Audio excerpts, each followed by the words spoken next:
2017 Arkansas Bigfoot Conference, brought to you by Robert Swain, the founder and director of the Arkansas Primate Evidence Society, better known as APES.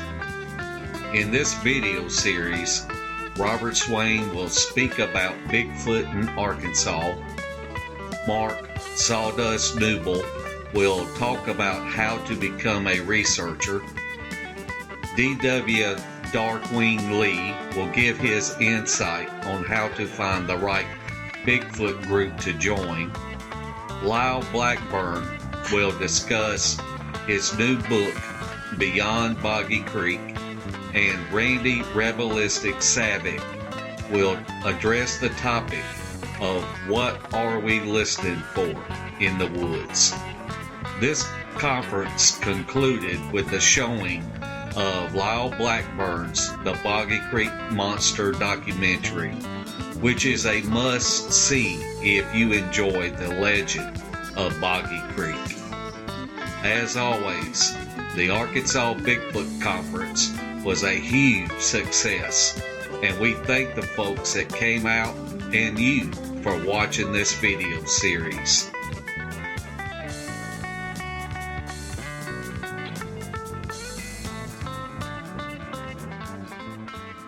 Guy goes, last year was heaven.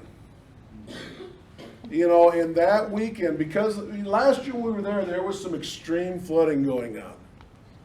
And again, Robert knew, hey, there's highland here, there's highland there. All the predators, all the game animals got to go to high country. They're not going to be wading in water or sleeping in water.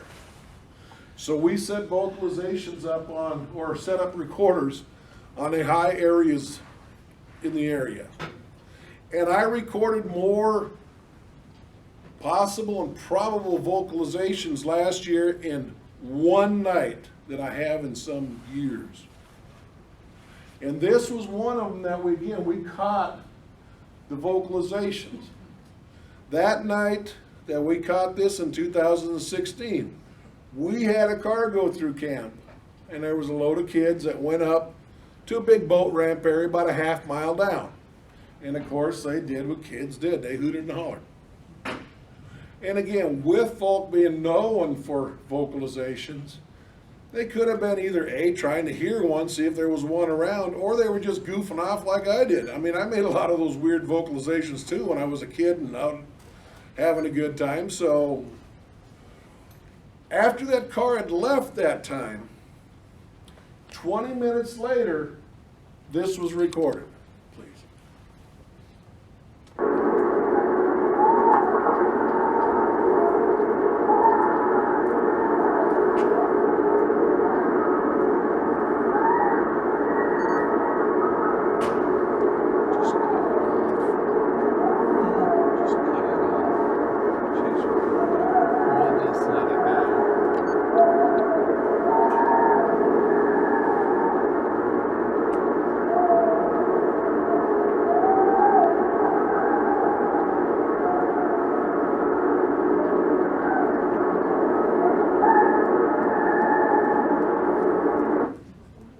So again, back to the same situation. Wow, it sounds like humans. Sure it's not a human you're dealing with? Well, no. Again, I don't think it is. There's no evidence that it is. But again, with the mimic ability, that wouldn't be difficult to do. Then I had one person ask me, well, they're high-pitched, got to be the females. Why would females be doing that? And you know, I appreciate enthusiastic researchers. I really do. I mean, they're the go-getters. They'll go out and go some places my old butt ain't going. But they seem to want to put everything into more and more of a category. You know, anybody that's raised boys know that their voice at, 7 years old is different than when it is at 18 years old. You know, very few species, there's a big difference between male and female vocalizations. So to sit and try to categorize this as it's because of A or B, again, some people might do that. I don't want to do that. Okay, It's what I would call a yell type vocalization. Now, one thing I've got to say about this, and I might have to play it here again a second time. I'm not familiar with recording over a lake. And I think that it's an echo. But remember on some of them where you'd hear it and then you'd think you'd hear something distant? When I hear that in my area where there's nothing but hills and hollers, oaks, pines, the echo does not have that effect to it. An echo can be heard immediately. I'm not real sure if that was an echo, if that might have been a reply. If it was a reply, there was something further away. Why don't you play that again, Nicholas, for that?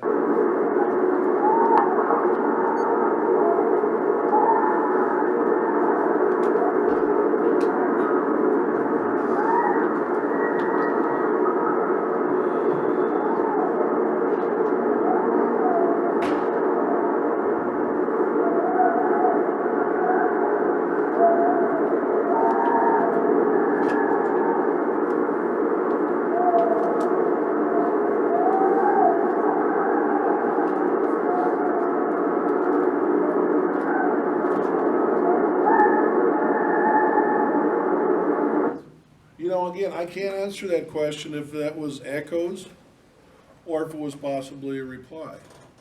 One thing that we really have a hard time dealing with in recording outdoors, say my recorder's set up on that wall. I hear coyote vocalizations in the middle of the room, and I hear those unusual low tones back over against that wall. And I just hear one low tone like I did on that one clip. Usually when you get those, there's more of them. The thing is, there could have been further that way. And my recorder sensitivity just can't pick it up through all the ambient noise. Yes, sir. Have you ever compared that one to chimpanzee? The vocalization is not... It's similar though in the last part. The last part in those two loops that go up there, wow, wow, those are more towards your chimp type of vocalizations.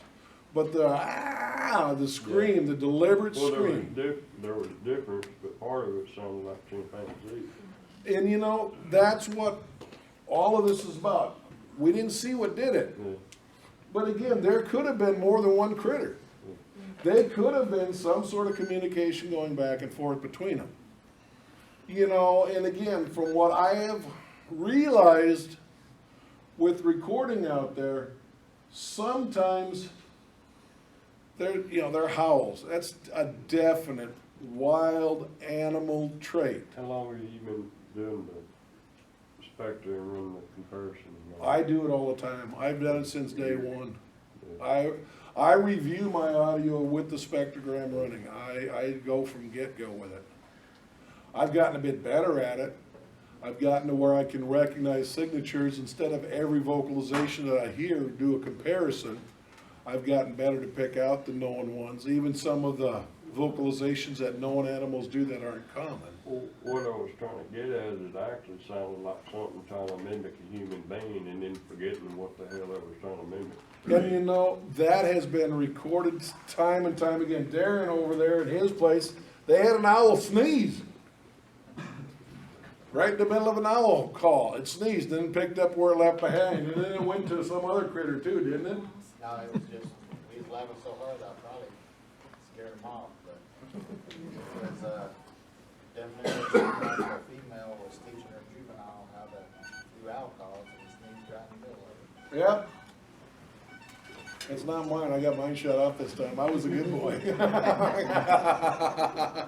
That was one thing my wife said. I want me to refinance my credit card debt. That's one of those 800 numbers that you get called. But, again, you go ahead and head for the last one.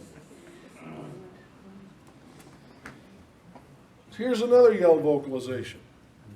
Now, each year we hold in Missouri expedition up between Lebanon and Bennett Springs. Missouri. Now this vocalization, as the crow flies, is about 400 miles from Falk. And again, we catch the same type of vocalization, please.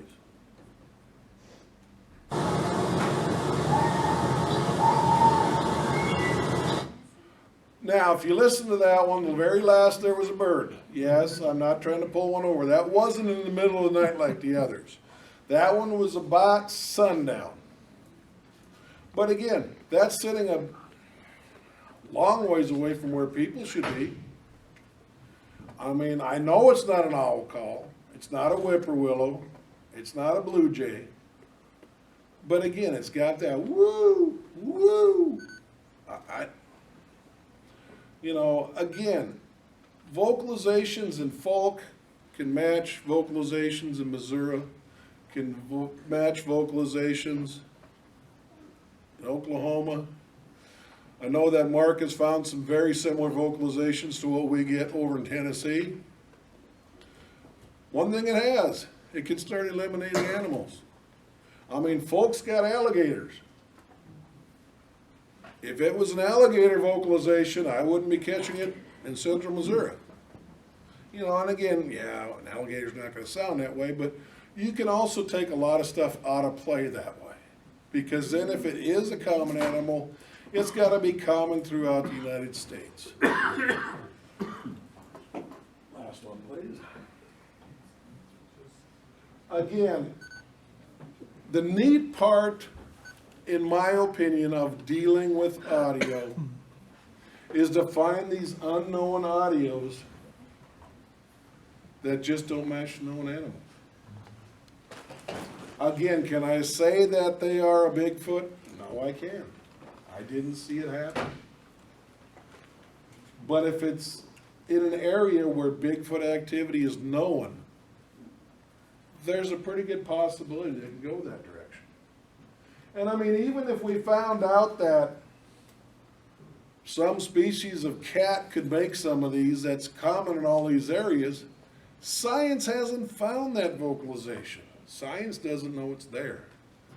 So if science can say, oh yeah, well it is a known animal, we just never heard it before, that's pretty cool itself. Why do I do this? Because I love the woods.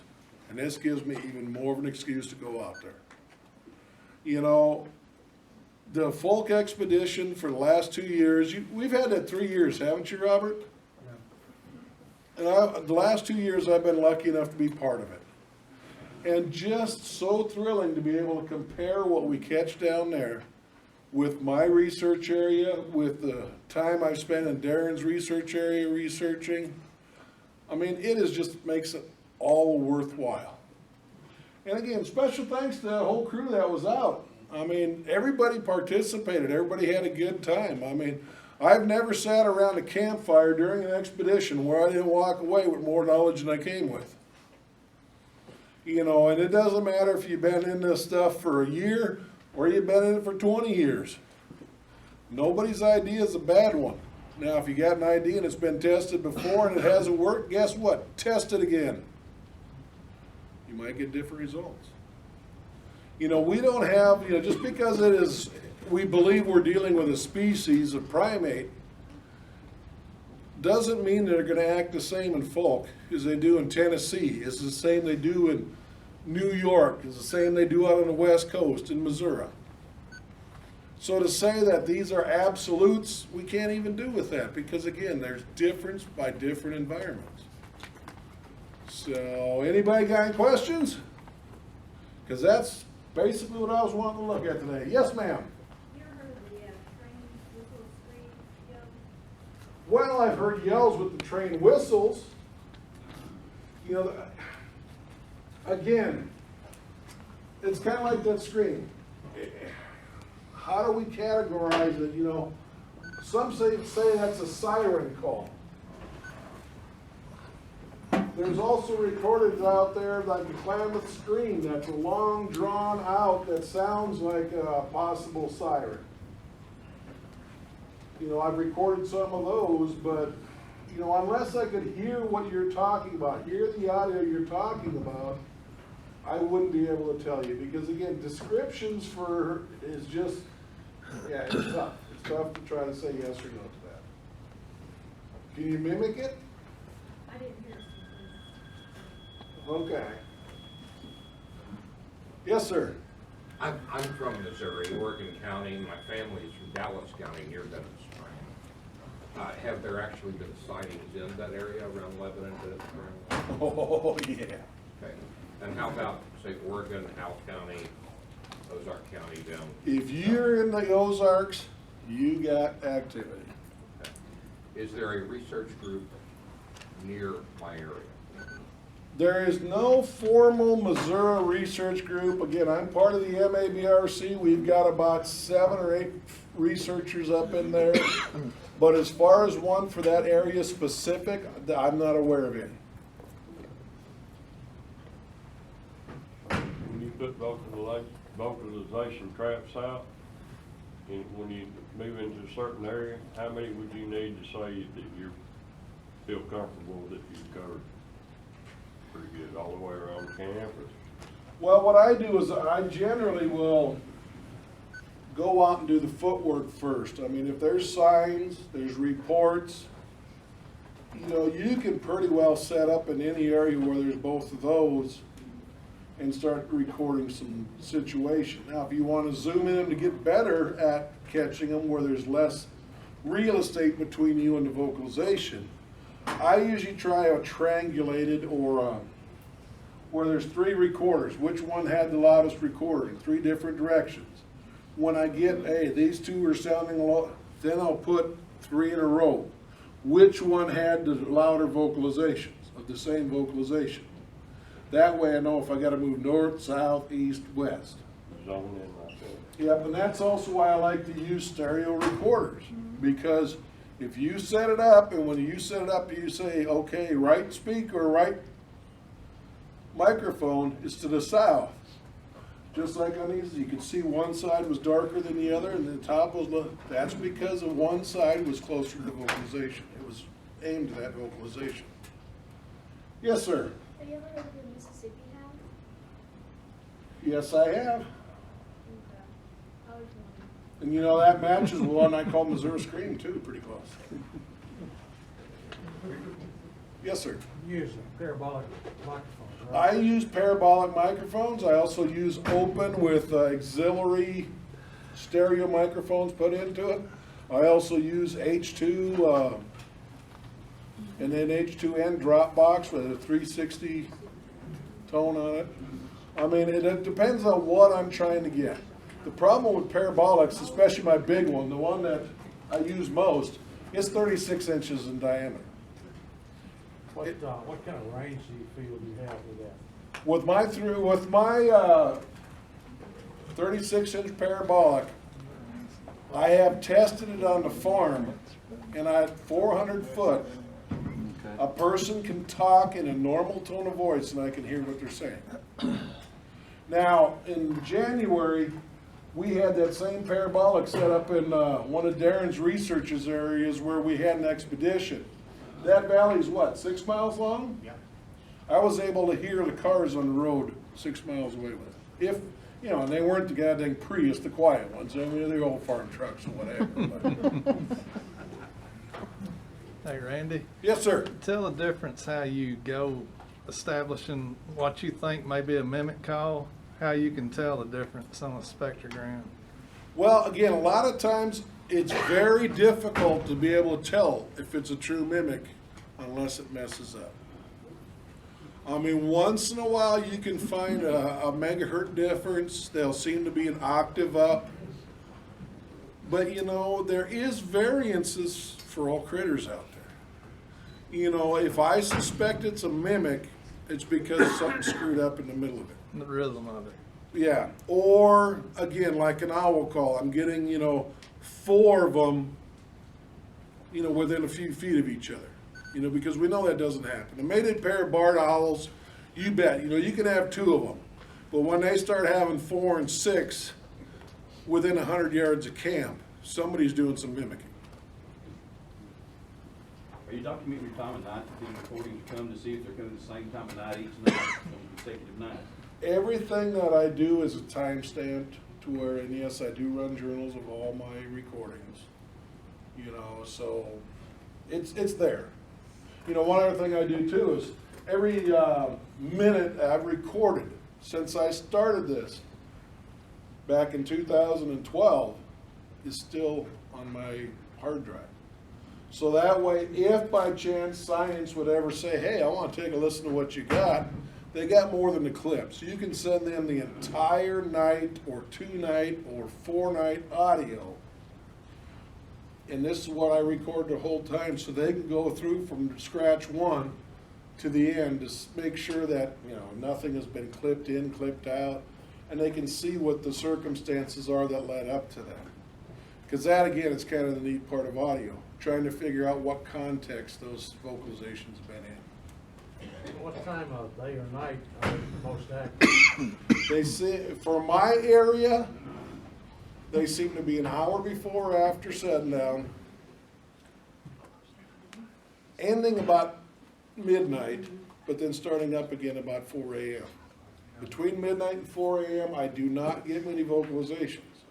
Now, folk, some of those vocalizations I recorded there, it was dead till 2:30 in the morning, and then they just, all heck broke loose, and they just started piling up. So, again, I think that has a lot to do with environment, temperature, you know, different troops do things different ways.